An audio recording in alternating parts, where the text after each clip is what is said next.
Hey, thank y'all for tuning in to the channel this morning. Wayno's Rod House had a viewer wanting to know if these tigers were any good because he found a lot of them for sale and he was talking about maybe buying all of them. But this is a tiger spinning rod made by Shakespeare. You buy it at Walmart, but for being a cheap rod, look at the action this thing has on it.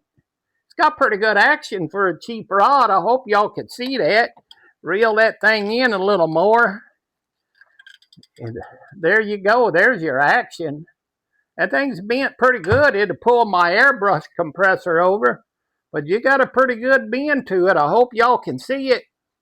Y'all could catch pretty decent fish with one of these cheap Walmart rods. Man, look at that thing. I'm impressed. First time I ever done one. And first time I ever had one in my hand. I'm impressed with it. It's got a pretty good bend to it. Hey, thank y'all. We'll see you on the next one. Please like and subscribe. Until then, go fishing. Happy RVing.